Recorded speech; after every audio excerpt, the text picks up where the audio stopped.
सोन चिड़ैया खबर उड़ती है। आज हम बात करते हैं एक विशेष महापर्व की, छठ महापर्व, और जानते हैं इसके इतिहास और शुरू होने की कहानी। दरअसल हर साल दिवाली के 6 दिन बाद शुरू होने वाला छठ महापर्व सूर्य उपासना और मातृत्व की आराधना का प्रतीक है। इस वर्ष यह पावन पर्व 25 अक्टूबर से आरंभ हो रहा है। 4 दिनों तक चलने वाला यह पर्व न केवल तपस्या और संयम का प्रतीक है, बल्कि इसमें छठी मैया और सूर्य देव की पूजा का विशेष महत्व होता है। श्रद्धालु नदी या तालाब के किनारे जाकर डूबते और उगते सूर्य को अर्घ्य अर्पित करते हैं और परिवार की खुशहाली, आरोग्य और दीर्घायु की कामना करते हैं। मार्कंडेय पुराण में बताया गया है कि जब सृष्टि की रचना हो रही थी, तब देवी प्रकृति ने स्वयं को 6 भागों में विभाजित किया है। उसमें से जो छठा भाग था वह सबसे महत्वपूर्ण माना गया और उसी स्वरूप को छठी मैया के नाम से जाना गया। छठी मैया को ब्रह्मा जी की मानस पुत्री और मातृशक्ति का सर्वोच्च रूप कहा गया है। वे संतान की रक्षक देवी मानी जाती हैं और हर नवजात शिशु की सुरक्षा का आशीर्वाद देती हैं। लोक मान्यता के मुताबिक किसी बच्चे के जन्म के बाद छठे दिन छठी मैया स्वयं आती है और उस शिशु के भविष्य का लेखा लिखती हैं। इसलिए यह तिथि विशेष रूप से शुभ मानी जाती है। किंवदंतियों के मुताबिक छठी मैया सूर्य देव की बहन है। इस कारण छठ पर्व पर दोनों की एक साथ पूजा की जाती है। सूर्य को ऊर्जा, जीवन और आरोग्य का प्रतीक माना जाता है।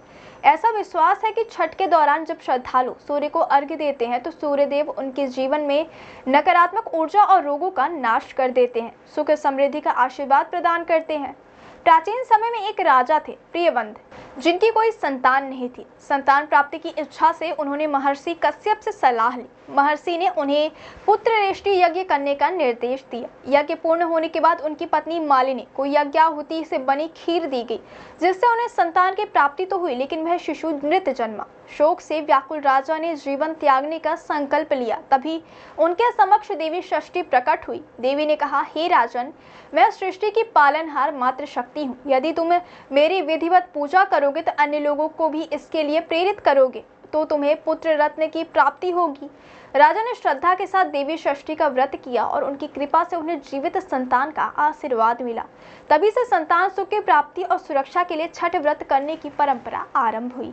एक अन्य कथा के मुताबिक जब पांडव अपना राज्य हार चुके थे और संकट में थे, तब भगवान श्री कृष्ण ने द्रौपदी को छठ व्रत करने का उपदेश दिया। द्रौपदी ने पूरे नियम, संयम और श्रद्धा से यह व्रत किया। उनकी भक्ति और तपस्या से प्रसन्न होकर सूर्यदेव ने उनकी मनोकामना पूर्ण की और पांडवों को उनका खोया हुआ राजपाट पुनः प्राप्त हुआ।